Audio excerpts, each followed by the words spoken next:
Okay, it's 7:02, time to rock and roll. And welcome aboard, veterans. We have a few new people tonight. Welcome aboard. Hope you enjoy the show tonight. And if you were not with us the last episode, we introduced our new co-host, Renee Weiler. And Renee, you have any words of encouragement that you're bringing to the room? I don't know about encouragement. I'm just excited to be along. I'm going to learn along with everybody else. So just happy to be here. I'll Renee try not will to terrorize Jerry too much. Renee, in case you don't know, is the environmental educational specialist at Cador State Park in Hanover, and that's how we hooked up. And I've gotten a couple of broken arms from Renee as she twists my arm to do some things. So anyway, You paid me back with this one, so yeah, I heard there was a great geology boat ride a week ago on Sunday. there was. We had a really great instructor. That was a fun time, although it was 9 o'clock in the morning for a boat ride. It's a little bit early to be thinking, but I had At a good least it was a time. gorgeous day. That's right. So, Renee, I don't think you have a four-leaf clover with you, do you? Oh, you do have a four-leaf clover. Oh, Okay. we could get it. Oh, it won't focus in. Hey, won't forget. I'll take your word for it. Yep. Just remember, never iron a four-leaf clover because then No. you're then pressing your luck. Oh, So, anybody that follows the news here in York, you may have heard earlier in the week, actually late last week, a gentleman fell into a upholstery machine. I'm glad to report that tonight he's fully recovered. Yeah. So, uh, you want another one yet? that's why I signed up for the jokes. So think about this: if a parsley farmer is sued, can they garnish his wages? I've always wanted to know that answer. I don't. We don't have any attorneys in the room or anything, but anyway, yeah. So and remember this: cows have hooves because they lactose. I'm done. So okay, as we always go, let's go and do our intro to recognize some people that need to be recognized before we get to the program tonight. And yeah, this is Rock Room Zoom Rock Room episode 133. If you don't know, we started this in April of 2020 as COVID was starting to hit the news, and we've gone strong pretty much straight through. We've ordered it from every week to now the first and third Tuesdays of each month. But anyway, 133rd episode tonight. And like I said, we're happy to have Renee join us with the as a new co-host, and Mel Tracy is on her way to her job at the Pennsylvania Game Commission, and increasing her volleyball coaching abilities at nighttime. So that's why Renee came on board. So uh, visit our website, jonesgo.us. And of course, the Zoom Rock Room always has been sponsored by Lair Architect, architecture out in Lake Havasu City. You wonder why he's involved? He's my cousin. So I just talked to Paul yesterday, and they'll be joining us again here sometime down the road for a little bit.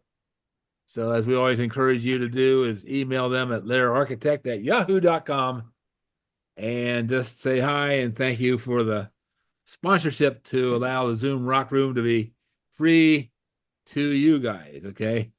Obviously, nobody pays anything to be here. Retro Rocks, fairly new sponsor that we have brought on. As a matter of fact, the prizes, which are now on the way to you, if you won a prize in the last show with the quiz, they were mailed out today. Most of you will have them on Thursday.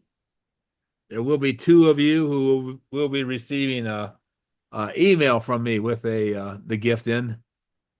So anyway, Retro Rocks, 1809 Columbia Avenue in Lancaster. It's a unique store.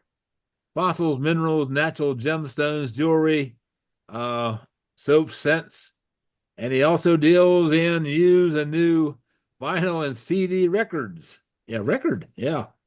So it's really a really neat shop. The Dirt Man Report, I don't think Andrew's in here tonight, but the Dirt Man Report, he's our official videographer. And you can go check out Andrew on Facebook, Andrew Rockhound, and the Dirt Man, and has all kinds of episodes. I know he just did a taping over the weekend. He called it 48 hours of collecting. We expect to see that either on a Zoom Rock Room or in the on his Facebook page in the near future. All right, Renee, you want to take that one? Sure, the Buttonwood Nature Center, home of the Institute, down outside of Waynesboro, Pennsylvania. It's on the next slide. Has their Pumpkin and Pippin Fall Festival coming up this Saturday from 12 to 4. It looks like all kinds of tasty treats and crafts and games and things. Might not be bad to stop over and check that out. Fairly new property for them, so kind of excited to get down there one of these days soon and check it out. And we have Redline Telescopes. Wade Kraut has been with us this year.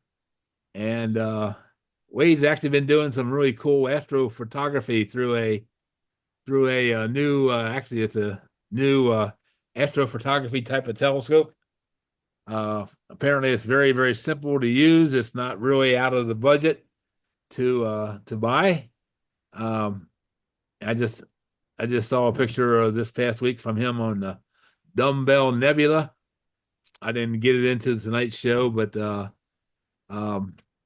you can contact Wade. He's in outside of Red Lion, and his living room is his showroom. So he can sell you any type of telescope that you would like to buy. If it's a first time training one or you want something a little bit more elaborate, Wade can hook you up. So Red Lion Telescopes at gmail.com. Steve Lindbergh's not in the room tonight, I don't think either. But the Friends of Mineralogy Pennsylvania chapter symposium coming up November 9th and 10th out in Johnstown at University of Pittsburgh, Johnstown. And it's Saturday is a program with speakers. You can also Zoom in person. Their theme this year is Green Pennsylvania Minerals. So they're going to have speakers talking about the beryl in Pennsylvania, paramorphite, wavelites. Will all be talked about. And Sunday's the field trip to Mount Pleasant Mills Quarry. But you have to be a registrant to be able to go to the quarry on Sunday. You have to be registered for Saturday to go. So keep that in mind. That's Friends of Mineralogy is kind of a more advanced mineralogical society. A lot of veterans belong to that. Our Zoom Rock Room schedule after tonight in the November, and it is election day, November 5th. Bill Stevens will be joining us, and he'll be talking about the pegmatite minerals in Maine.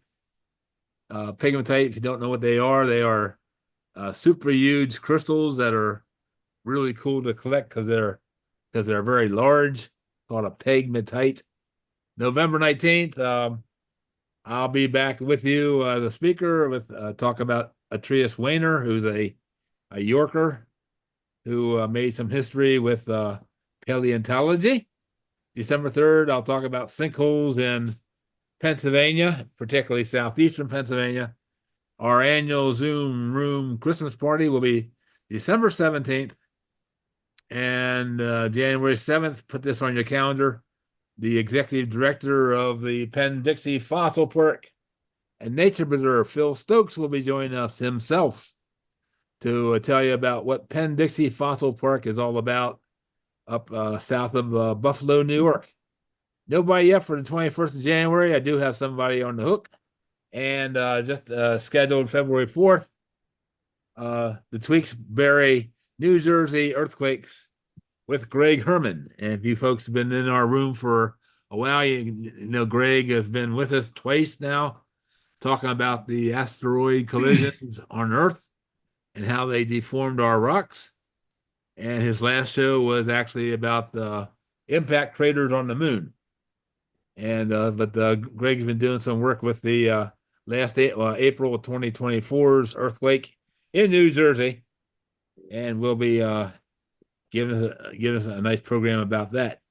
All right, the comet, such a shane Atlas 2024 has been in the news because it just kind of moved into our evening sky, and depends on what your weather is right now. You may be able to see it. It's really actually very easy to see. First of all, it's a naked eye object right now. If you go outside and it's clear enough, real low, the bright star in the western sky is Venus over here.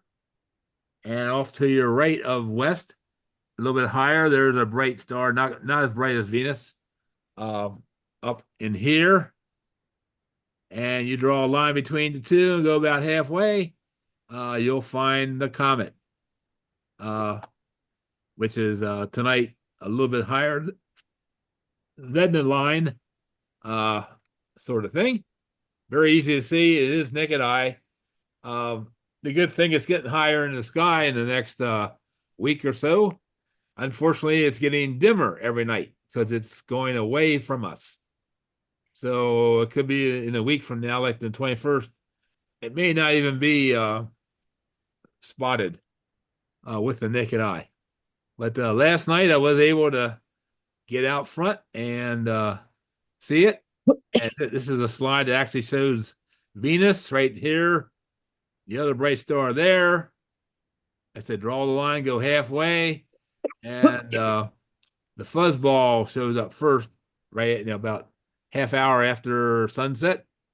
And this picture was taken probably about maybe an hour after sunset.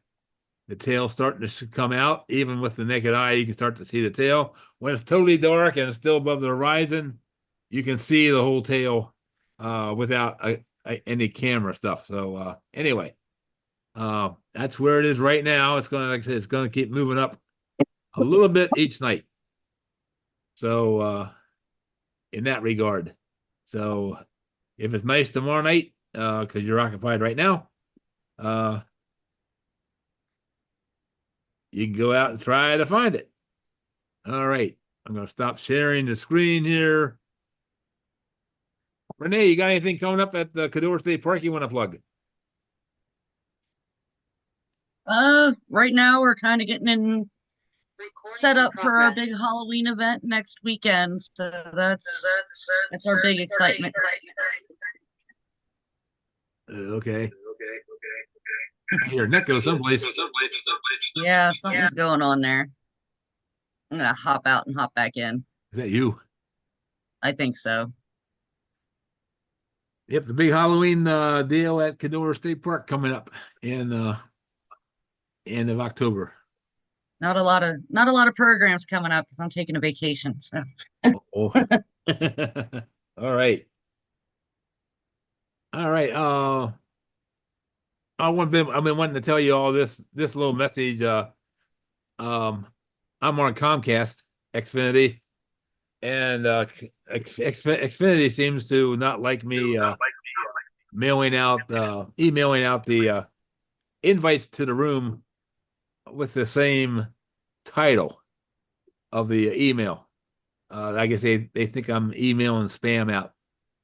So if you get if in your group, if you get a invite from me and it has like a strange title like "See You Tuesday," um, that's what I called it, just to change it up. I seem to be able to get by with that without Xfinity yelling at me. Otherwise, my email gets shut down for about an hour, and then I have to wait until later to do it. So anyway, a little funky.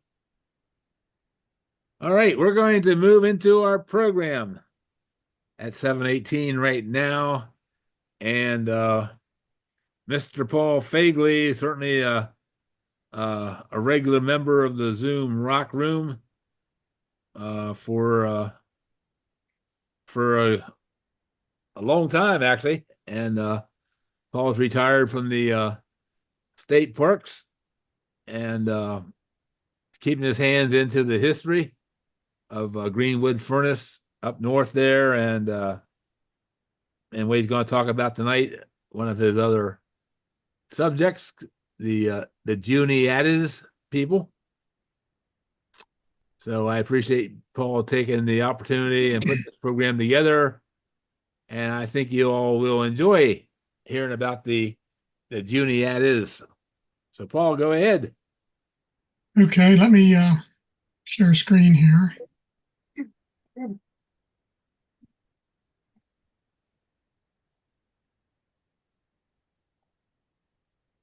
I got you. Okay, everyone see that's basically it's my name business card. Okay, well, it's a pleasure to speak here again tonight. This is several programs I've done. I wasn't an initial member of this rock room, but I came in very early. I think around the beginning of May of 2020 is when I learned about it. So I missed the first couple of them there, but I got into it very early and it presented several here. And this is a question that I would always get. I live in what's known as the Juniata River Valley in central Pennsylvania, and it's named after a Native American people that lived here prior to European contact. And people would always ask, who were these people? Do we know anything about them? And we don't know a lot about them, I can tell you that right now, but using the power of the internet, I've been able to glean some new sources and put together a little bit more about who these people were. And so it's mostly history, but it does include some geography, some early maps that I'll show you, and also just a little bit of geology that their name is tied to. So I call it over In Search of the Juniatas. And by the way, that picture there is from a song. I'd love to play you the song, but Zoom doesn't allow music on it. So, but in the 1840s, the wife of a general named was Marion Dick Sullivan. She, by the way, her father is who Fort Dix is named after.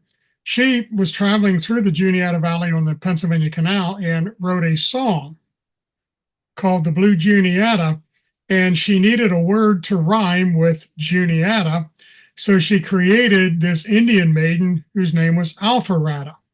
Musically, it has the same resonance, so everywhere in the song where the word Juniata is, it's transposed with Alpharetta as the rhyme.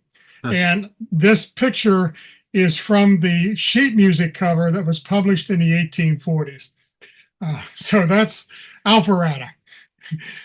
No connection to the actual Juniata people. Anyway, just start off with, this is a piece of artwork from 1864 of the Juniata Valley.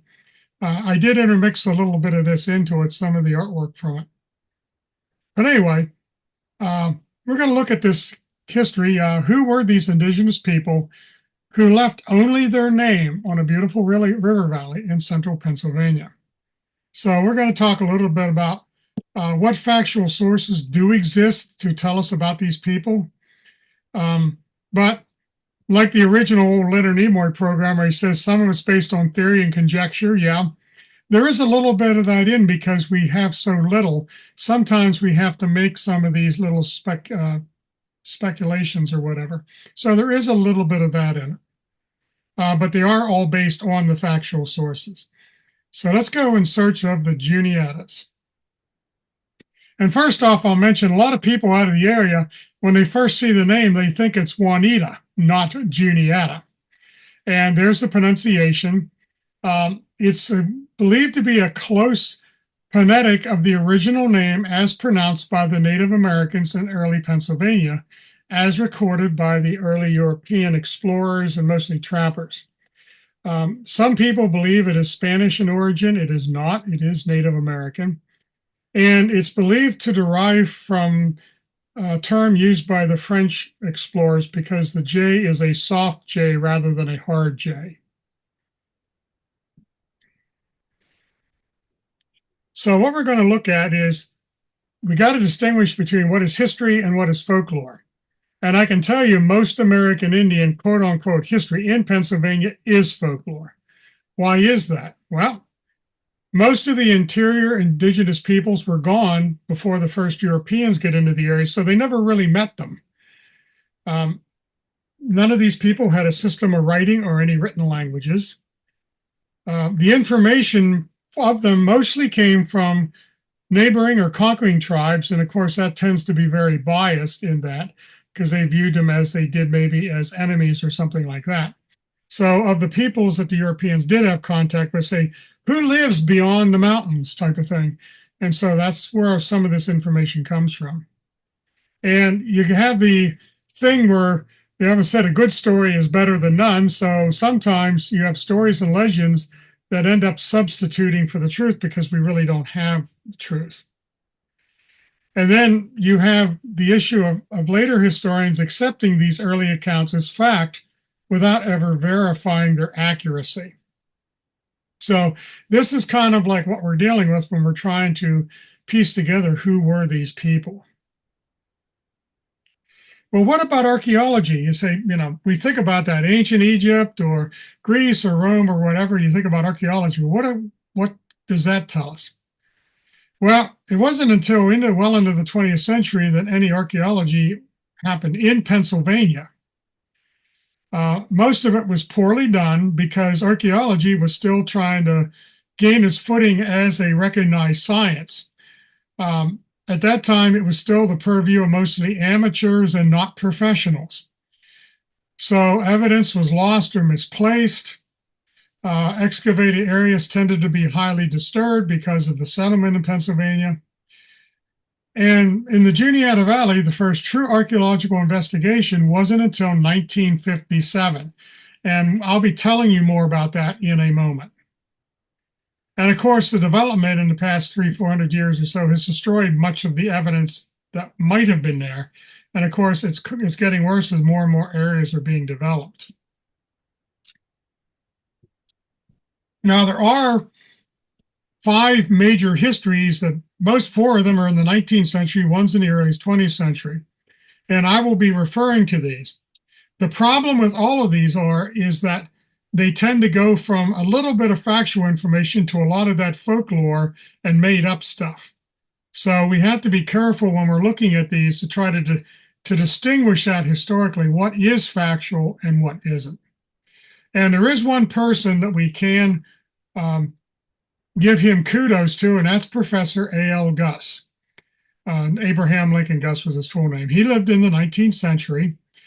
He was from Juniata County, and he did a lot of research using what materials were available to him, plus interviewing older people who might have met some of the people who would have had contact with these. He is considered to be very accurate in his writings. He avoided that other common practice of embellishing history with mythology and folklore, so his stuff really doesn't have that. So it's really good information. And he actually presented a remarkably balanced approach when writing about the local indigenous peoples. A lot of his work appears in the history of the Susquehanna and Juniata Valley, and where he gives these real nice things, another author who wrote another section describes the same people as, quote unquote, living in a few squalid villages. So he was actually balanced in his writings of the time. This is perhaps the earliest image of the Juniata Valley. I would have no idea where this took place. I really don't think there's any place in the valley that really looks like this. It probably was done from not somebody seeing it, but somebody describing it. But it's the earliest image we have of it. It dates go back to 1788. And that's only about 30 years or so after the Juniata Valley was open for settlement.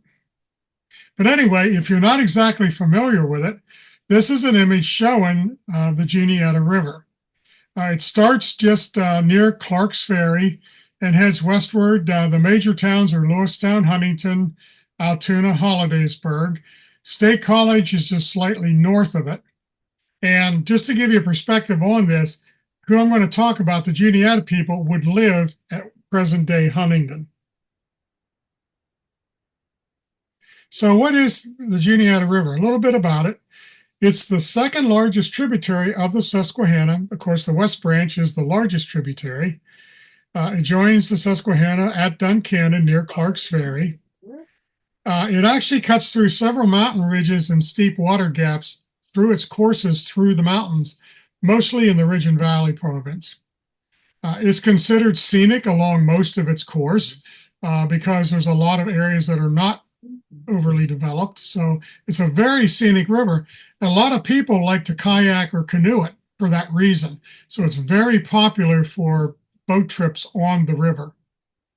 About 2/3 of its shoreline is forested. Officially, the river is 104 miles long, but that does not include the two upper branches, the Frankstown and Little Juniata branches. That's measures from Duncannon to just north of Huntington, where the Frankstown and Little Juniata branches meet it. It also takes in the Raystown branch below Ardenham. Those are the three major branches which form the river proper. And then there's several important tributaries along at Ogwick Creek near Mount Union. In Lewistown, we have Kishiko-Quillis Creek.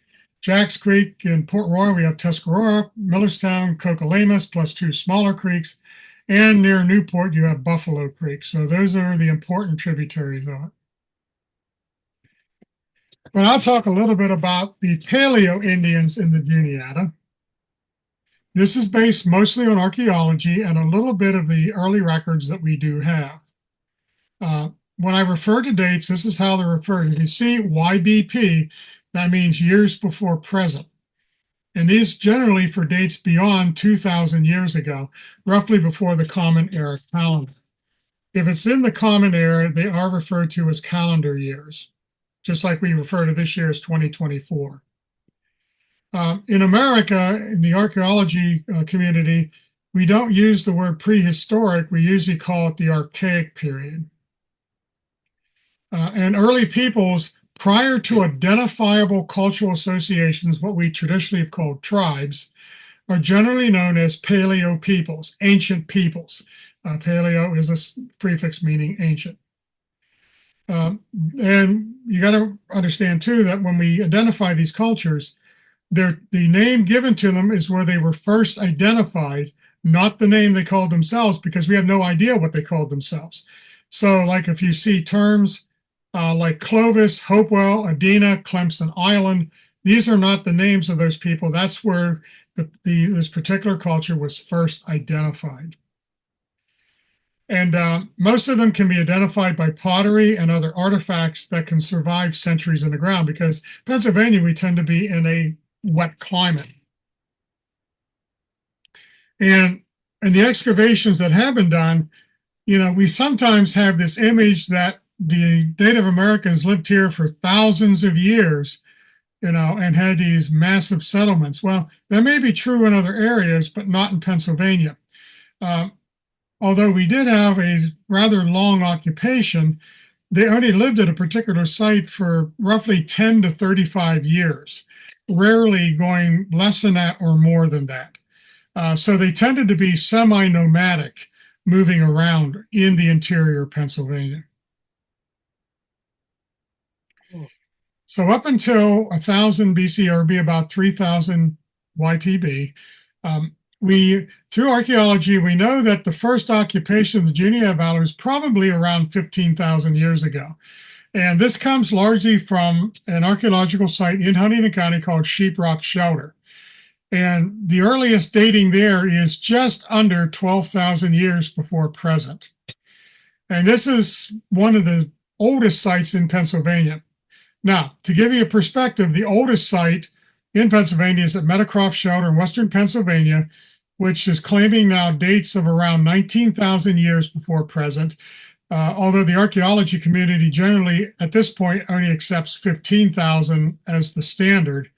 But there is some evidence that it does go back earlier. This means it's a pre-Clovis culture and is listed as one of the oldest sites in North America.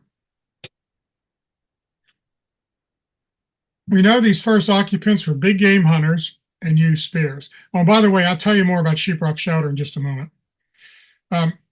They followed the megafauna, the woolly mammoths, mastodons, smilodon, we call saber-toothed tiger, the short-faced bear, bison or buffalo. And there is some conjecture of a woodland subspecies, but that's never been proven. They tended to follow the tundra south of the ice sheets as they ebbed and flowed. And there's no apparent tribal association with these paleo peoples. They appear to be more like a family or a small kinship group where they're kind of related to each other, but maybe not close-knit families. They tended to be nomadic, passing through seasonally, and they were mostly peaceful with little confrontation. This was due to the low populations. They often didn't meet up with similar peoples moving around. Now, mentioned Sheeprock Shelter. It's one of the more important Paleo-Indian sites in eastern North America.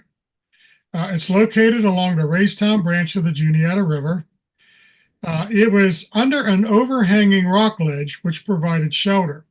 Now, Meadowcroft Shelter is like this too, where it was an overhanging rock ledge. And which means is it never got wet. It was high enough out of the river even when it flooded, and it didn't get rain on it. So you have artifacts that would degrade out in the soil, tends to stay very long. Now, Sheeprock was investigated between 1957, when it was discovered archaeologically, and 1972. As I said, floor to be extremely dry. The deposits were up to 21 feet deep from dust blowing in and from rockfall and such. So it preserved organics. They excavated over 80,000 artifacts through these depths of over 20 feet. They found a fireplace hearth on the bedrock at the bottom, and that's dated 11,800 years before present.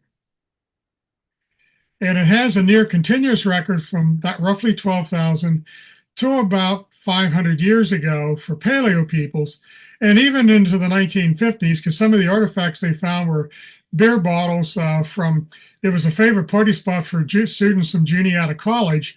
They also found Girl Scout uniform buttons in the rock shelter, so evidently they were in it.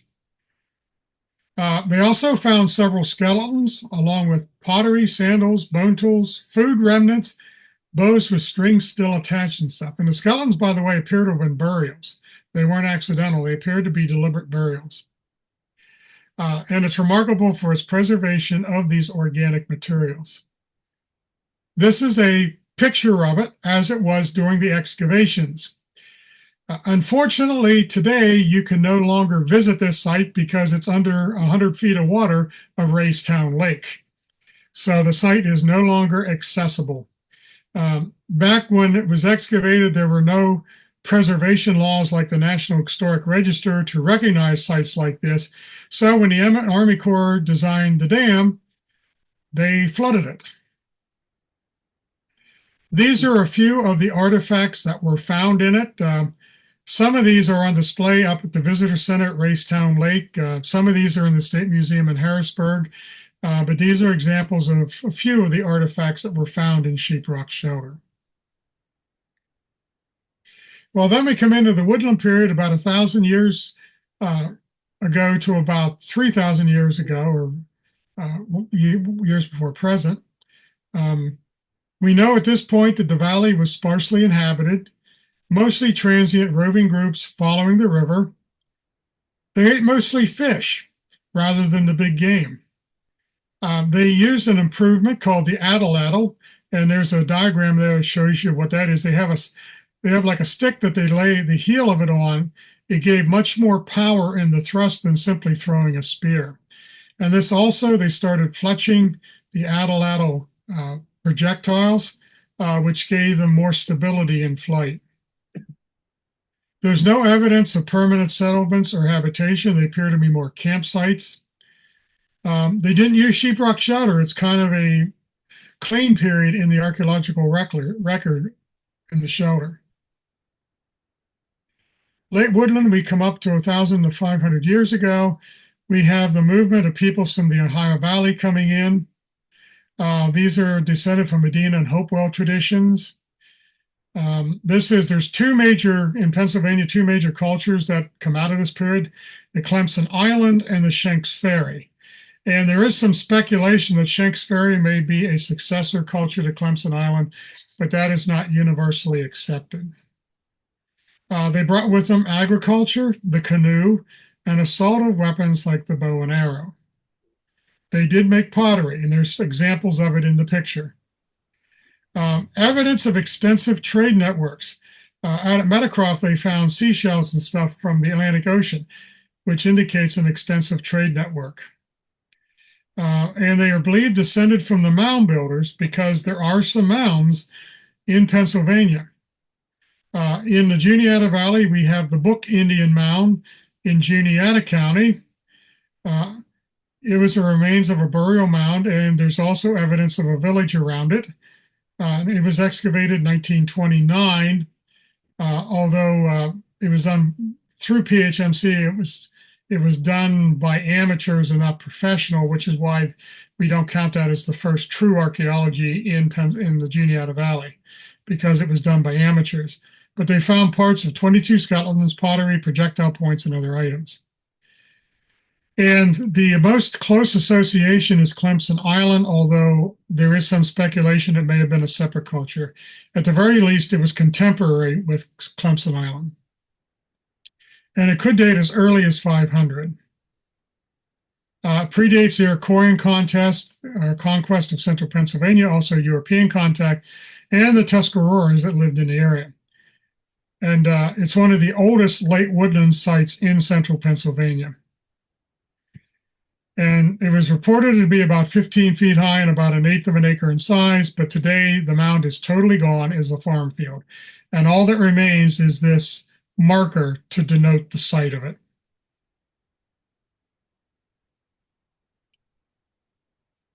So now we come into the contact period.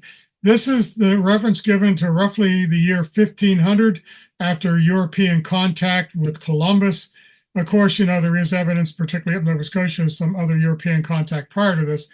But here in Pennsylvania, the earliest references are starting to be about the year 1500 for contact.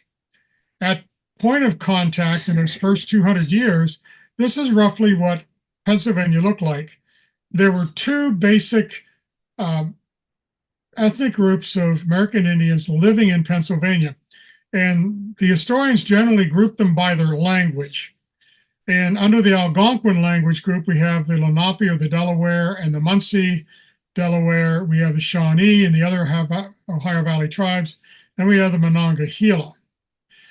Now, the other group was the Iroquoian language group, which included the Erie and some alternate names for them, the Susquehannocks. They were also called Endasti by the French, Conestoga by the Pennsylvania Germans, and White Minquas by the Dutch.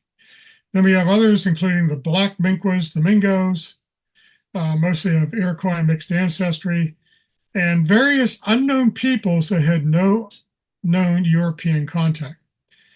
Now, I will point out, too, on these language groups, it's not like say, for instance, all these Iroquois could directly speak to each other. In our terms, it would be like saying we speak European language group. Although we speak English, that would include German and French and Dutch and others that are all based in the same and common root language, although we can't necessarily fully communicate with each other. That would be like this. So just because that's why they're called Iroquois language rather than speaking Iroquois, because each one of these had their own different within that language group. The colonies during this period, this is a map around 1650, and you can see the French are way up here. Here are the Dutch in New York. The green is the English, and the blue are the Swedes. This is before William Penn, so the early settlement in Pennsylvania was from the Swedes and a little bit of Dutch and such. And then, of course, the Spanish were in Florida, way down here. So to start with the Juniatas, I'm going to first talk about another group that did have an impact with the Juniatas. This is the Susquehannocks. They were in the lower Susquehanna watershed by around the year 1600 based on archaeology. They controlled most of the interior to the Allegheny front with these various Iroquois-speaking groups that tended to move around. And we do know at some point they did have somewhat of a control over the Juniata Valley. Of course, Captain Smith met with them in 1608. He said they spoke with a voice from a great vault. The Iroquois language groups did not speak with the lips like we do. They opened their mouths and spoke with their throat. So that's why he's saying with a voice from a great vault. He also called them giants, claimed they were 7 feet tall. Well, all of the Susquehannock skeletons ever found, the average height of a male is about 5'8", and the average man in America today is only an inch taller. And I had an archaeological, well, by the way, Smith was only 5'3". So as an archaeologist friend of mine once said, Smith had a quote unquote problem with perspective.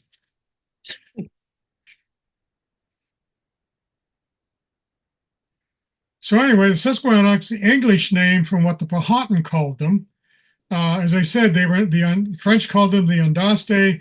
The Pennsylvania English and Germans called them the Conestoga, which comes from an Iroquois word Canastoga. And then you have the Dutch calling them the White Minquas. They were here in Pennsylvania, 1550s and 1760s, of course, Iroquois. As many as 20 villages, estimated 5,000 to 7,000 members, maybe. They tend to be fierce, warlike, but were good trappers. They only had moderate contact with the Europeans, so they're rather poorly known. They were wiped out by war and disease. The Iroquois totally defeated them in 1676. The survivors were taken to New York as subjects. That was typical when they would defeat a tribe, they would absorb the survivors into the conquering tribe. Some of them, though, were allowed to later return, and they came to Lancaster County to a settlement known as Conestoga, where the last true Susquehannock lived. And one night the village was raided, or actually they were put into a jail to protect them because of threats. And the Paxton boys get in and kill the last ones in 1763. So the Susquehannock are totally gone now as far as a cultural group, although there may still be some people who have Susquehannock blood within other recognized tribes. So after the Susquehannocks were defeated, the Iroquois kind of come in and depopulated the whole area, and they claimed the center of Pennsylvania, the interior, by right of conquest. They kept the valley as a buffer zone with groups to the south, and then they started to allow displaced tribes to relocate in this area. This includes the Shawnee in 1698 and the Tuscarora in 1711. Now, Tuscarora would move up into New York and become the sixth nation of what the English called the Five Nations. The Lenape or the Delaware also passed through after 1725 after being displaced. The Six Nations by the mid-century started complaining. 1727 was the first complaints of squatters, and the colonial authorities would come in and kick them out. Oh, excuse me here. I didn't want to do that. Of course, you have burnt cabins. It's a village now where the colonial authorities came in and ejected everybody and burnt their cabins down. The Albany Purchase is when the provincial government in Pennsylvania purchased much of what is the Juniata Valley. And you have two major events after that, the Penns Creek Massacre in 1755 and the capture of the English Fort Granville at Lewistown by the French and Indian forces 1756 during the French and Indian War. After 1700, we have the Shawnee, who lived in the area of Lewistown, a village called O'Hessen. And in 1731, the chief of it was Kishicoquillas. I know that's a hard name to pronounce. That is a local name here in Mifflin County, where I live. We have a valley that's called Kishicoquillas Valley and a creek, although the valley is popularly known as Big Valley. And Kishicoquillas literally translates to mean the snakes are in their dens. Something I've learned about American Indians, their names were metaphoric names and not literal names. Like, in our culture, we tend to name people maybe after relatives or people we knew or names that we like. American Indian names were metaphoric and often were fluid. So other historians have just left his name as the snakes are in their dens. But I started thinking to eat these woodland cultures, the snake was a symbol of war or personal strength. Think of the first symbol of the American colonies was the rattlesnake, adopted from the American Indians. The "Don't Tread on Me" flag, for instance. So if the snake is in his den and not making war, what's he doing? Well, he's making peace. Kishicoquillas was a known peacemaker. He would sign treaties on behalf of his people. So his name makes sense if we loosely translate it to mean peacemaker. We also have the Tuscarora for about 12 years here in mostly Juniata and Perry County. The Delawares pass through, but there's no permanent settlements. And then we have the other gentleman, a slave. His name was Logan, or James Logan. Conrad Reiser. There's always been a dispute about what his Indian name was. Some said Tagajut, others said others, but recently I have learned they've been digitizing Conrad Weiser's papers, and in one of the papers he does refer to him as Tagajut. So that's pretty much settled now. He was the second son of what everybody calls Shikellamy, but actually he was Shikellamy. Excuse me here a second. Is the pronunciation again from Conrad Weiser's paper. So it's properly Shikellamy and not Shikellamy. Logan was Cayuga by his maternal lineage. He lived here in Mifflin County for about 5 years, later moved to Ohio country and became associated with the Mingos, which is a loose-knit group of mostly Seneca and Cayuga, with others mixed in with them. We revere Logan locally. Out there, there was a raid on the village and his family was killed, and he precipitated what became known as the Dunmore's War. Afterwards, refused to get into the peace process, but wrote a speech called Logan's Lament, which is considered one of the greatest oratory pieces from an American Indian. So before I go on to the Juniatas, are there any questions on what I covered up to this point? I have one question. Yeah. It was a number of years ago, I was on this 3-day Appalachian geology class that was offered by professors from Bucknell University. And I remember them taking us to this place. It was like an oval-shaped valley. There was all limestone in the center, where all the streams came down and came out on the other side of the valley and flowed into, I think, the west branch of the Susquehanna. But they mentioned it's now on private land, but they said that this is where William Penn signed a treaty with the Native Americans. And that's always stuck with me, but for the life of me, I can't remember exactly where that is. It's somewhere north of here. Yeah, that would probably be in the upper Susquehanna watershed, not in the Juniata Valley, because I've heard of it, but it's not something that I'm familiar with because it's out of my area of historical knowledge. Okay. Thank you. Sure. Anything else? All right, we're now going to move on to the Juniata people. So who were they? Well, we know there were a group of American Indians that lived along the Juniata River prior to the year 1700. Their village was at present-day Huntingdon in Huntingdon County. In their village, it said they had a tall stone monolith in their village that was known as the Standing Stone. There is no known contact with early European explorers or traders. This is one of these many groups that there's no apparent contact, or at least none that's recorded. So therefore, they're poorly known and poorly understood by historians. What we do know about them. Well, by 1641, they were forced auxiliaries of the more powerful Susquehannock. They were gone by the time of the defeat of the Susquehannock by 1676, and gone before the first Europeans penetrated the valley in the early 1700s. However, their standing stone monument remained for at least 100 years after they were gone from the valley. And it kind of became a milepost or a marker in the wilderness, and it was seen by early explorers and traders. The original stone disappeared in the mid-1700s, and that disappearance is surrounded by mystery and folklore. Now, what's that mean, forced auxiliaries? Well, by the 1630s, Susquehanna were expanding their range westward due to the fur trade, what became known in history as the Beaver Wars.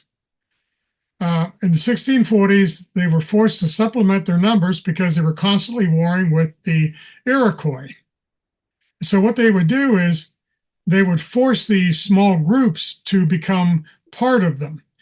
And their custom generally was to leave these forced tribes alone as long as they didn't interfere with fur hunting.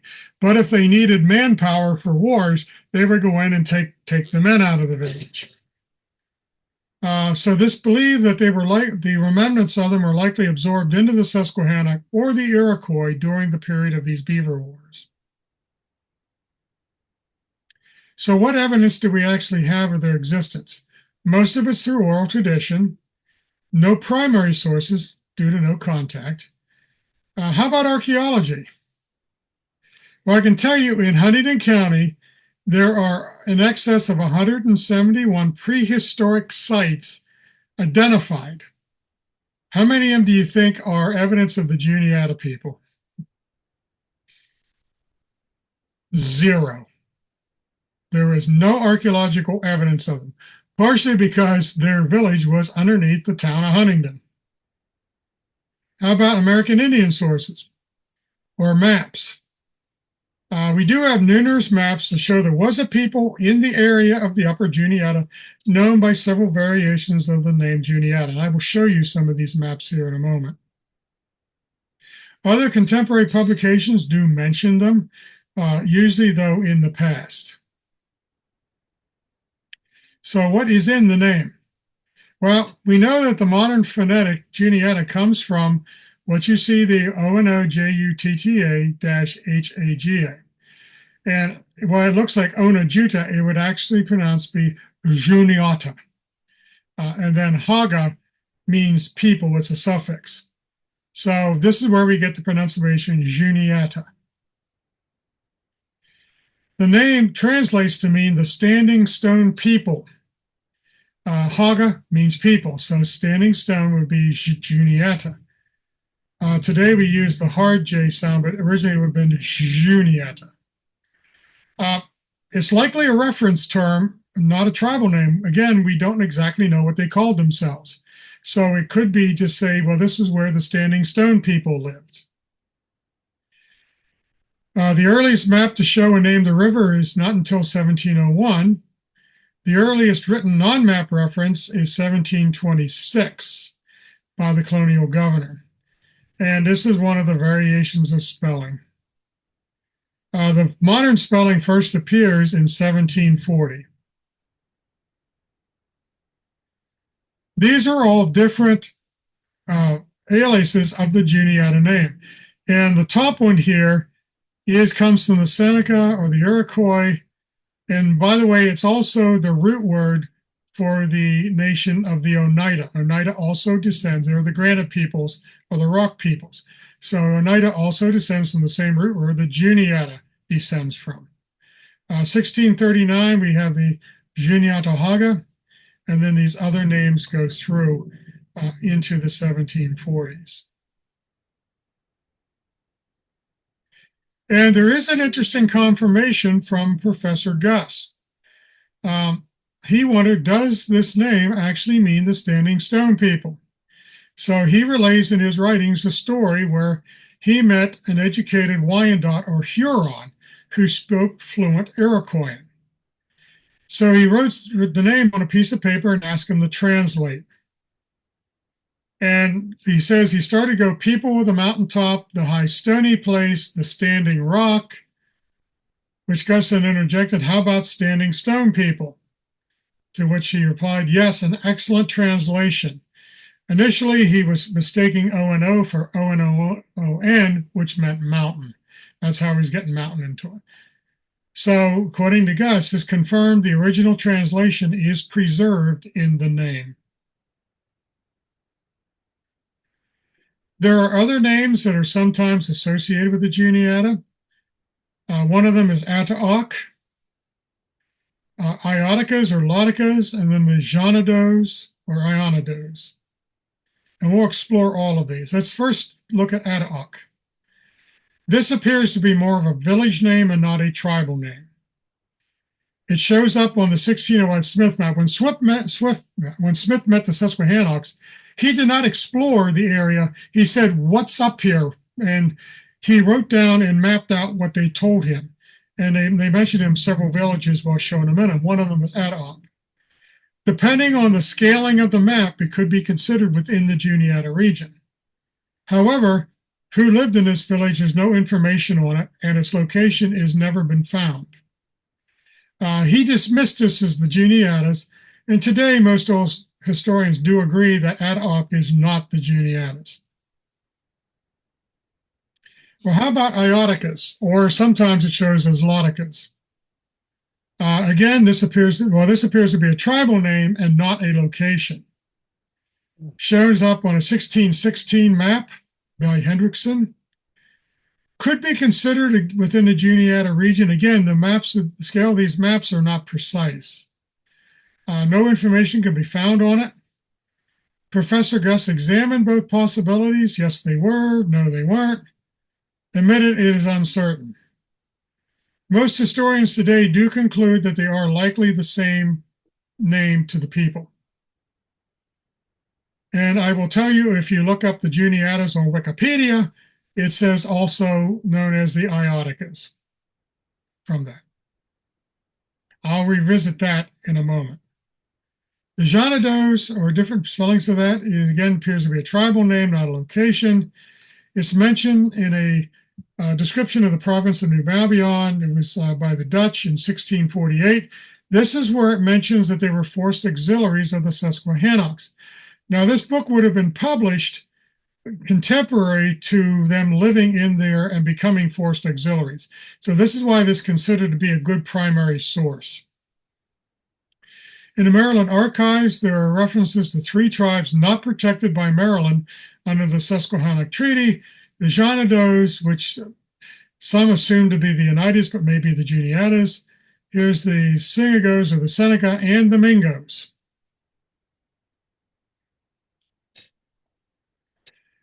Um, 1886, they mentioned 2 Janato prisoners. This was a book from that period, taken by the Pascataway. Gus concluded the Janados were the Juniatas, but were they actually Oneidas? However, the Oneidas are never said to be forced auxiliaries of the Susquehannock. So this may be a possibility. Then there is other Juniatas. In the 1700s, there is an account of an island called Duncan's Island near Duncannon. There were a group of Indians living on it. And they were visited by Reverend Brainerd in 1745, and he called the island Juniata. And other historians take this to mean that the island was inhabited by Juniatas. However, more contemporary records show they were remnant Shawnee, Lenape, Conoy, and others, not true Juniata peoples. So let's look at some American Indian sources. And this, by the way, is an image of Shikellamy.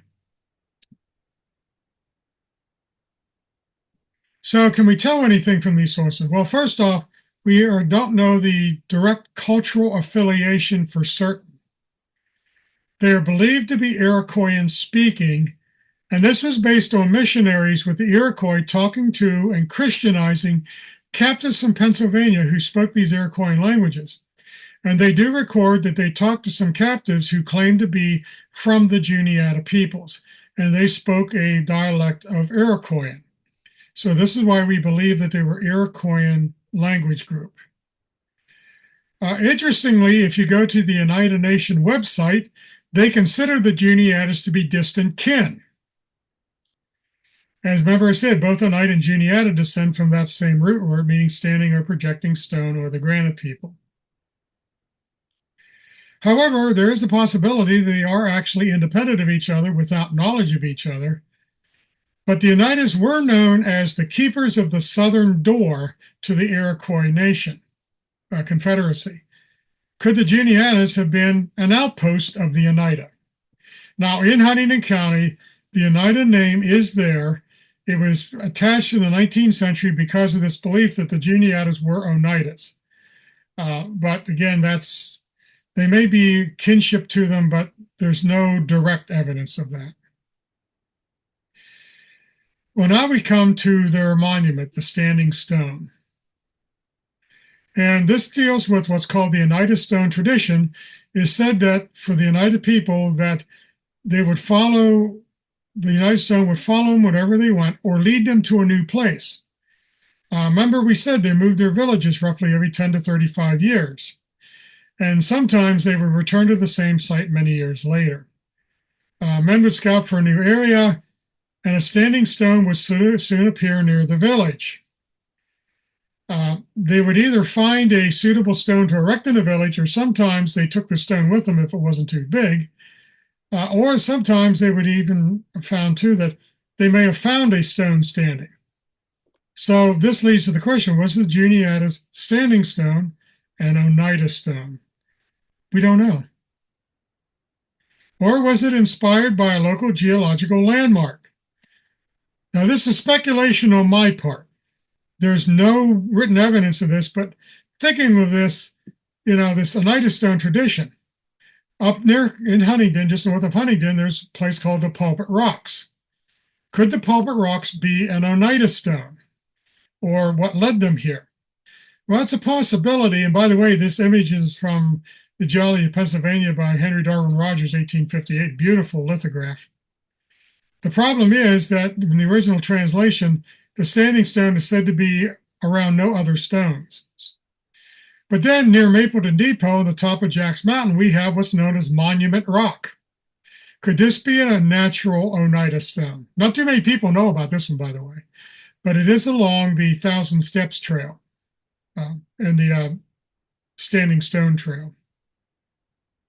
Could they have seen that, but it was too impractical to put their village there, so they erected one down near present Huntingdon. As I said, those are mine. But one thing we have said about this is that the stone was alone. So Pulpit Rocks is unlikely, and there's no oral tradition to suggest it. The same with Monument Rock. I say it's purely my speculation on it. Could it have been an inspiration? So when the Lenape came to the village, they called it Assinink. The place where the large rock is standing separate and where no other is near. So the Lenape give us this, no other rocks around it. Conrad Weiser refers to it as standing stone in several different spellings. And again, it includes a part of the root word denoting one. Now, Weiser lived with the Mohawks, if you remember, and knew their language. So it appears more that the standing stone was a single stone. So now let's look at a few maps. Before 1600, there were no maps of Pennsylvania. The first one showing Pennsylvania is not till 1608. That's the Smith map. And Pennsylvania isn't founded by Penn until 1682. But remember, the Swedes and some of the Dutch were here before that. Port of Virginia, calling Virginia, also claimed parts of Pennsylvania in this early period. The Delaware Bay and the river were first parts of Pennsylvania that were settled. The interior was still the domain of the American Indians. Both of these language groups at contact period. So we have the John White map is 1590, drawn shortly after the Roanoke Lost Colony Island Mystery, 1587. First map to show the colony of Virginia. The first map to show and name the Chesapeake Bay. This is that map, and this is the Chesapeake Bay to the right. Now, this maps back then didn't always mean up was north. In this map's case, north is actually to the right. You can see the compass here and the north pointing arrow is actually to the right and not up. So this is the Chesapeake Bay right here. So you see basically none of Pennsylvania is even, it would be up in the top right corner here. So the first map we have that shows Pennsylvania is the 1608 John Smith map. This was done based on his interviewing of talking to the Susquehannock people. And he only went as far as the fall line at Havre de Grace, or excuse me, at Port Deposit, Smiths Falls, which is 10 miles upstream from the back end of the Chesapeake Bay. And he didn't venture beyond the falls. But this is where he did meet the Susquehannocks. Oh. Yes. Oh, I thought somebody was asking. He asked him about Welly upstream, and they told him, but the river was not mapped at this time. It was drawn totally from their description. And he did have interpreters with him so he could understand their language. And he was informed of 6 Susquehannock villages. 5 of these were on the Susquehanna River. The 6th one was Sepelwig, which, based on the scale of map, is either near Westminster, Maryland, or Gettysburg, Pennsylvania. This is the Smith map. This is where we get the image of the Susquehannock from this map. It is also the chief of the Powhatan in the top left corner. This is the Chesapeake Bay right across the middle. So Pennsylvania is roughly in the upper right-hand corner of this map. Now what we're going to do is we're going to zoom in on this area of the map. Here is the Susquehanna River. Here is Addahock. Sepelwig is way over this way. Here's Susquehanna, Quadra Lake, Tentanig, and Echorig. So these are the 5 villages. If we count them in the narrow scale of the map, they're all within the lower Susquehanna, south of Harrisburg. If we use the broad interpretation, they're spread out farther north. Out of these, only Susquehanna has been archaeologically investigated. This is one of the main sites where we know about the Susquehannock people. The other 4 have never been located, identified, or subjected to archaeology. This is the narrow view showing where the villages are believed to be. As I said, Susquehanna is the only one that's been excavated. In this map, Addahock would actually be more towards York, Pennsylvania, and Echorig would be south of Harrisburg.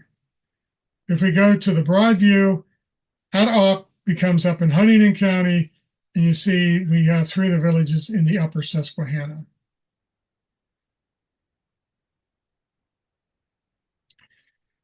So now we come to a Dutch map of 1614 by Adrian Bloch. He explored the Hudson River. He shows the Minquas, the Dutch name for the Susquehannocks.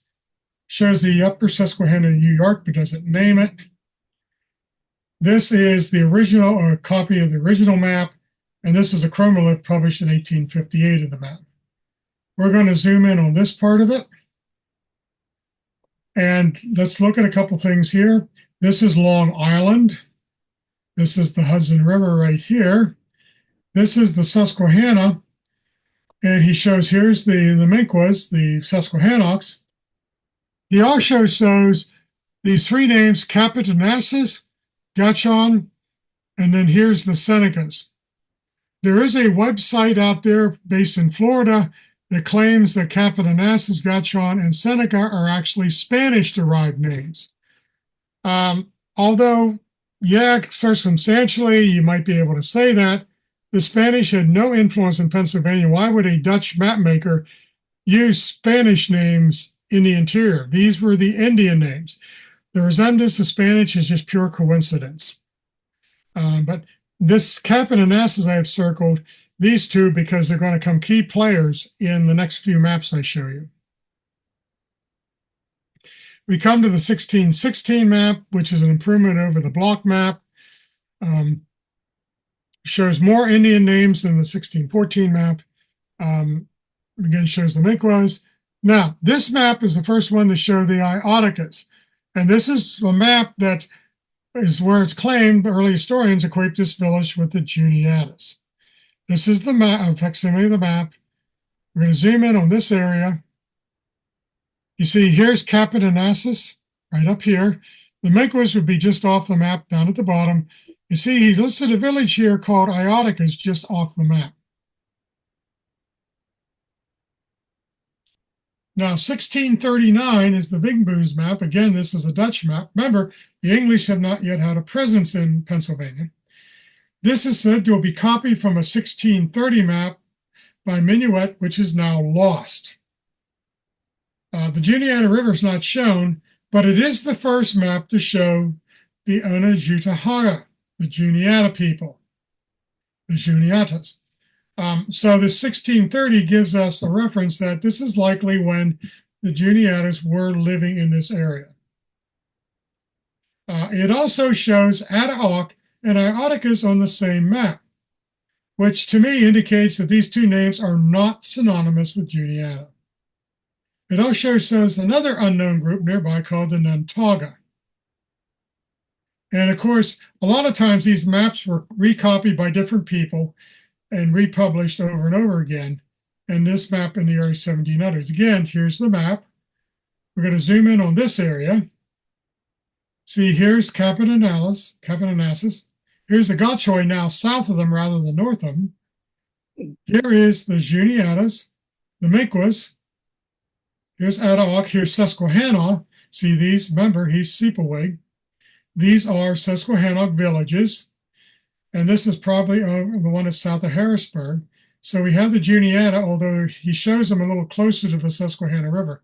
But here we have another name, that's Nantaga. We have no idea anything about them. So this to me shows that Iotica is not an alternate name for Juniata. 1650, again, a Dutch map by Vischer, based on an earlier one. And again, shows the groups in the area. The Juniata River still not shown, again, because there's no penetration in this area. But again, it does show the Juniatahaga. It also shows Adaok and the Ioticas as Loticas.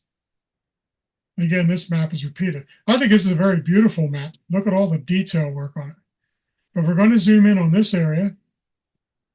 See, again, here's Susquehanna, Adaok. Here's Smith's Falls listed. Here's the Ioticas, the Loteras, Nantaga, Capitanasis, and here again is Onondaga, Juniatahaga. So again, it's showing that these are a people and not just a place name. 1701, this is Isaac Taylor, a surveyor from Chester County. He drew a draught of the Susquehanna River. It's a highly stylized map, but it does show the first at the Juniata. It is a facsimile, by the way, of a 17. The one I show you is a facsimile of the map published in 1727. And this is the first time the river is shown, but only the lower portion of it, right here. And see, these are other names that he put on them, evidently some later.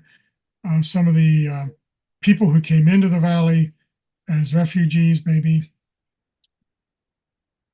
1712, we have the New France map by Herman Moll. This one no longer has the Haga on the end of Juniata, it just shows this. So this is indicating by this time the Juniatas are no longer in the valley. And he actually, for some odd reason, shows them on the wrong river. flowing into Ontario Lake. So as I said, reference to the stone and not the people. The Ioticus and Adahoc names are no longer shown.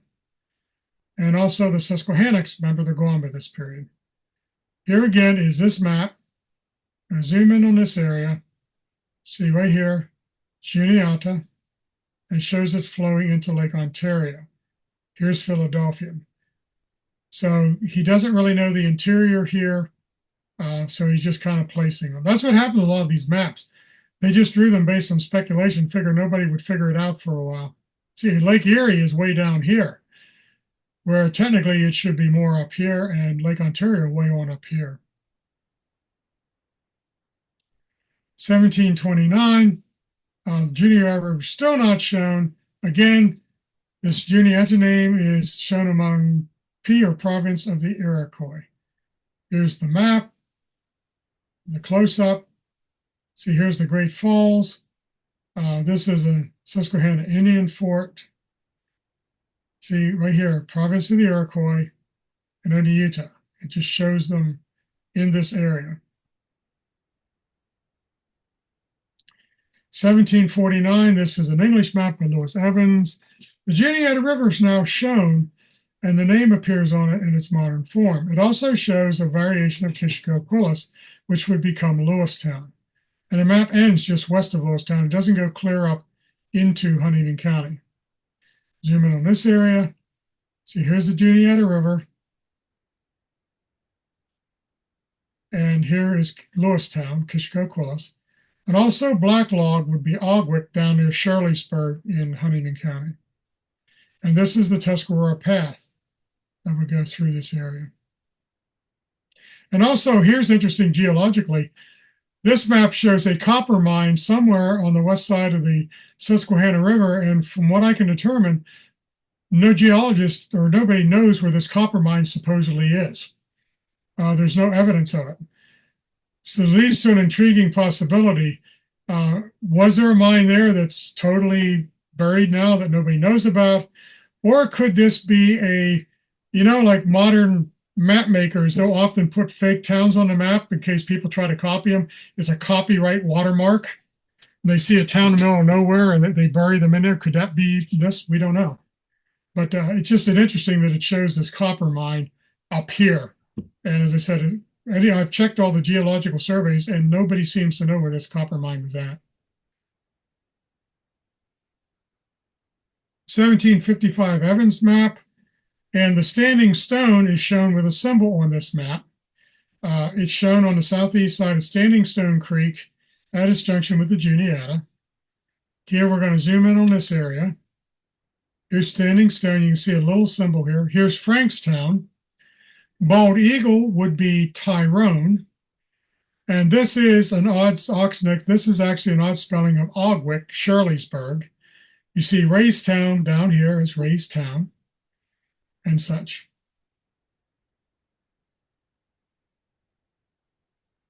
(1756), we have the kitchen map. This is based on the Evans map. Several new items to it. Better monolith showing as a standing stone, again at the junction of the creek and the Juniata. We zoom in on it. See that right here. And you see there's a path or a road goes through Ogwick. It goes right to it. As I said, it was a marker in the wilderness. Here's Frankstown, Tyrone, and some other landmarks on there for you.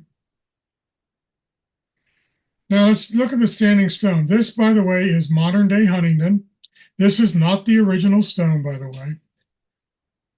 But let's talk a little bit about the stone. We said monolith in the center of their village, surrounded by folklore. And it was said to be at the junction of three paths, the Frankstown path, the Juniata path, and the Ogwick path.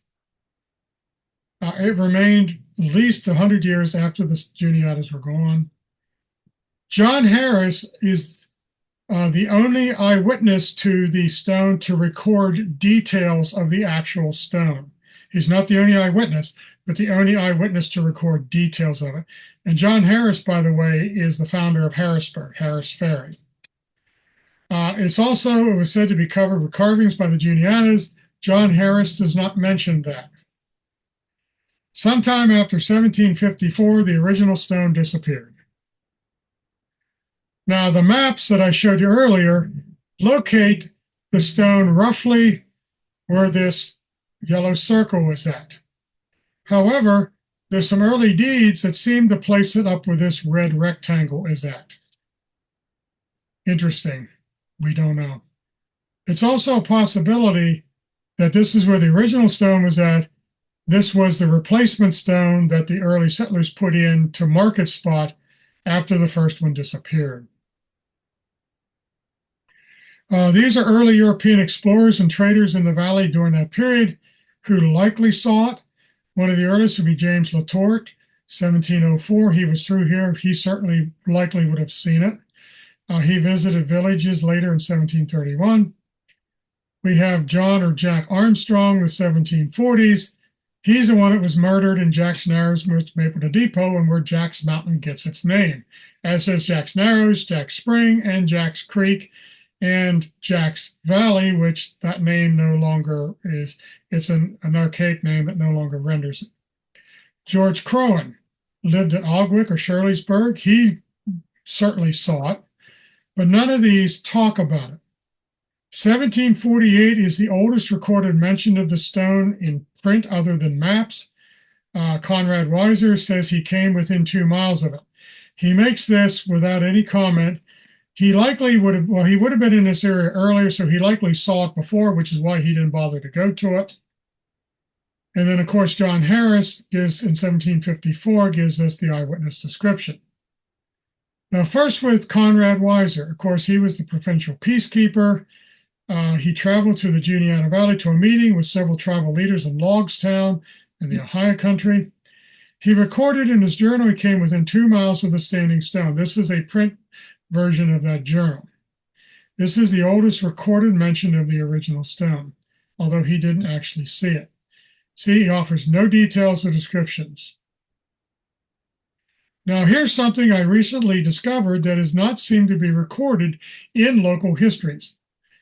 The local histories only record his travels out to Logstown. However, there are 2 versions of his journals that survive. The first one, his journal to Logstown, is well published. But there's also one kept by the family, but was published at one time, and it details his travels in return to his home. So he's coming back. September 25th, 1748, he says, came to the standing stone and slept 3 miles at this side, about 31 miles. So on his way back, he actually came to the stone. Again, he gives no description or details. So that leaves us with John Harris. This is founder Harrisburg. He was hired to map and measure the path through the Juniata Valley to Frankstown and then to Logstown. And he kept a journal of the courses and distances. And remarkably, if you travel Route 22 today, he came within about less than 30 miles of the actual distance by Route 22. Quite remarkable for hacking your way through the wilderness in the 1700s. But he actually details, we're going to zoom in on this version, this section here. It says there, he says to Ogwick, then to Jack's Armstrong Narrows, so called from his being murdered there, or they're murdered. So he makes reference to that. This is about 10 years after the murder, by the way. Jack Armstrong was murdered about 1744. And then he says to the standing stone, and I wrote it here, he says it's about 14 feet high and 6 inches square. So he gives the actual dimensions of the stone. Now, in more modern histories, it talks about how Jack Armstrong, or that John Harris was wrong, because the people looked at this document and said, well, it only says 4 feet high, not 14 feet high. And so through much of the early into the late 20th century, people were claiming that John Harris's description was wrong. Well, while the Historical Museum Commission, State Archives, was curating this document, they discovered that it had been repaired and glued, and some of the text was overlaid. So through a grant from a local family in Huntington County, they paid for this document to be corrected. When they took it apart and reassembled it, There it said 14 feet. The one had been covered over during that earlier repair. So 14 feet was, in fact, the correct height of the original monument. He does not, though, mention anything written on it. However, this section of stone is preserved in Huntingdon County, and it has writing all over it. However, this is the second stone, not the original stone. As I said, we have no idea what happened to the original stone. There are all kinds of stories about it. I'll tell you a couple of those in a moment. The original, we don't know what kind of rock it was, but the second one is blue limestone because a piece of it survived. The Reverend Philip Vickers Fithian describes this in 1775 as only being 7 feet high. So it was not the dimensions of the original stone. He talks about, Smith describes it, though, as being 9 feet long, 16 inches wide by 8 inches at the top. So it was not to the dimension of the original stone. And he says it was only 5 inches thick. There are several English names cut or scratched on it.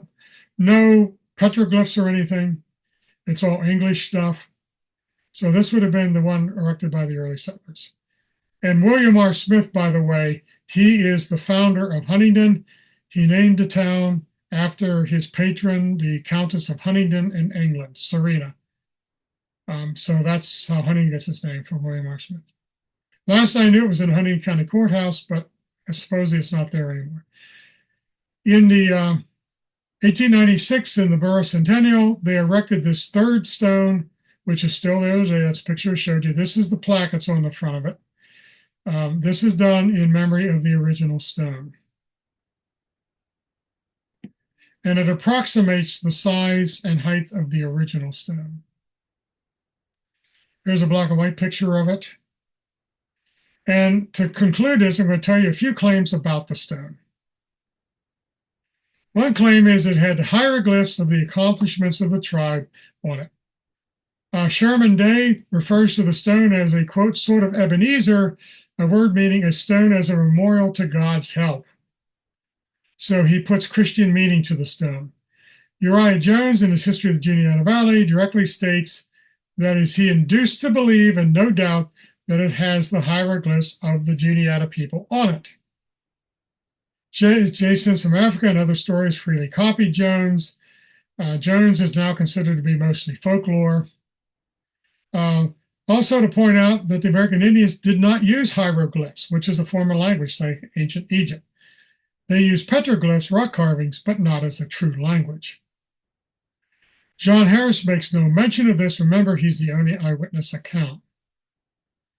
William R. Smith is uncertain if the fragment was part of the original stone or a later stone, but favored the latter. And this may be the origin of the statement that the original stone had markings on it.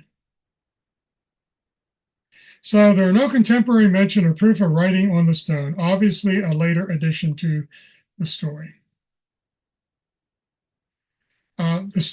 One of the claims in these books is the stone was taken down by some Indians from the Tuscarora Valley or the Tuscarora Indians, it goes back and forth, and reclaimed by the Juniatas. Africa and other historians state this as fact. Gus dismisses the story. Its earliest appearance is in Sherman Day, 1843. And this one, in terms of Mythbusters, it was busted. For one thing, the Juniatas and Tuscaroras were not contemporary residents of the valley. At least 50 years separate them here in time. So no way the Tuscaroras took it and the Juniatas took it back. No way that happened. So that story is a myth. The stone was taken by Indians after removing it from the area circa 1754. Sherman Day talks about this. Africa state and others stated as fact. We know the Juniatas did not take it because it stayed here for 100 years or so after they were gone. We know it still existed in its original location in 1754 because it's seen by John Harris. So the speculation is that the last of the Indians, the Delawares, took it with them. It's uncertain. Same with the second stones. Doubtful is to mention the second stones are not close to the original. And I don't even put in here the odd story of a guy in the 1940s claiming to have a dream of seeing the stone being buried in a cave near the railroad, and supposedly found the cave and dug down to it, but could get nobody to believe him. I wonder why. So I don't even go into that one. But anyway, the fate of the original stone is unknown. So in conclusion, there were people that lived in the Huntington area along the Juniata River known to us as the Juniatas. Their name means standing stone people. Here, sometime probably as early as the 1620s, gone by the 1670s, but most likely 1650 or thereabouts. Both statements supported by archaeology that typically shows villages lasting 10 to 35 years. And these, by the way, are one of the few pre-contact American Indian groups in the interior of Pennsylvania to actually have leave their legacy on the land and not remembered in name only or not remembered at all. They fared a little bit better than some of their other contemporaries. So what we don't know. We don't truly know who we descended from, but maybe Oneida.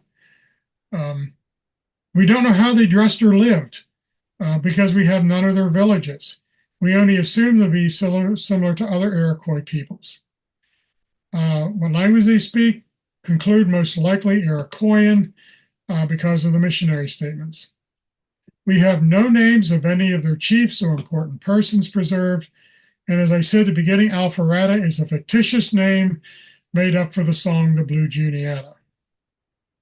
Their ultimate fate, likely absorbed in the Susquehannocks and later in the Iroquois, or were totally exterminated in the 1640s. But one thing is certain. For here we are in the valley, we're blessed to have a beautiful valley that once inhabited by people who left us only their name as their legacy, Juniata. And that concludes the program. Any questions? I'll take them on anything I talked about. I'll drop out here and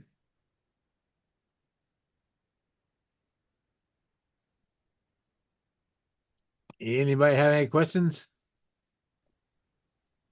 You're just thinking about that standing stone. I find it amazing that a 6-inch square cross-section stone could be actually made 14 feet long.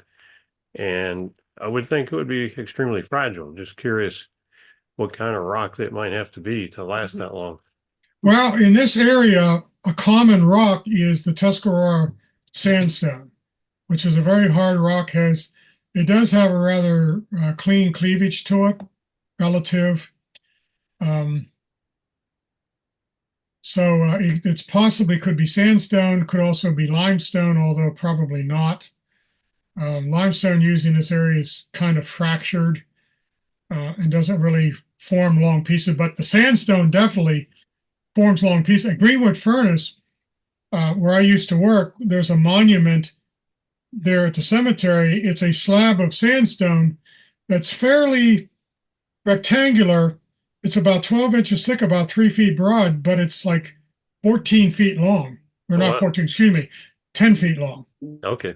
Yeah. So sandstone in this area can form long pieces like that. Yeah. You know, so it's not out of the question that there wouldn't be a rock in this area like that. Whether the American Indians cut it or that they found it naturally, like it's possible they found it naturally like that. Yeah. Unfortunately, we don't have the original stone to go by, so yeah. But it is possible to get the sandstone roughly rectangular and long like that. Okay. Yeah. Thanks. Any other questions?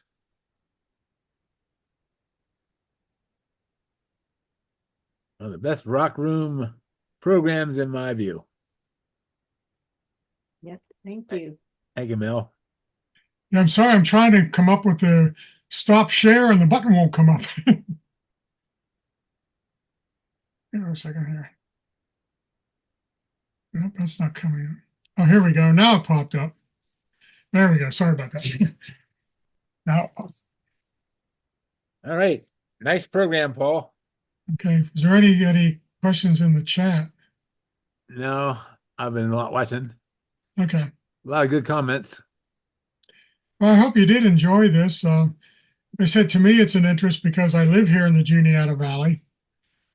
If you ever get to pass through here, Route 22 traverses the valley, basically from one end to the other, up going up to Altoona. It's a beautiful drive up through the valley. Uh, the Juniata also historically was a major transportation corridor. From Lewistown down to Duncannon, there were 5 major forms of transportation. You had the river itself, you had the early turnpikes, you had the canal, the railroad, and the modern highway. And so all 5 of them have to pass through the narrows at Lewistown, the 7-mile narrows or the Lewistown narrows. So it was a major east-west corridor through Pennsylvania history. There was a copper mine on the other side of the river from Sunbury, if that's where you're. That's where they believe it is, but when I looked it up, unless that might be something more modern, but the older sources, I tried to find it like in the second geological survey in the first one, and it doesn't show up there. But maybe it since subsequently has been found. There is What I looked at yeah, basically was older references. there is copper there. Okay, seeing no other questions, and Zoom's going to kick us off here pretty soon anyway. But thank you for everybody for joining us. If you this is being recorded, and once the video is processed in about an hour, it'll be put onto our website, jonesgeo.us, under the Zoom Rock Room, where the other ones are archived, if you want to go back and look at those. So we're going to see you actually in 3 weeks from tonight. Mr. Bill Stevens will be here talking about the pegmatite minerals of Maine. So in the next 3 weeks, have yourself a safe time and doing whatever you're doing. Go out and look for the comet. Keep your ears open for the more northern lights. Renee, you want to say goodbye? Yeah. I have more to say next time. Oh, okay. So again, thank you for joining us tonight. Thanks to Paul for another wonderful of his programs. We'll see you November the 5th. Thanks, Jerry. Thanks, Paul. Thank you. Sure. Thanks, Paul. Yep. You're welcome. Thanks. Bye.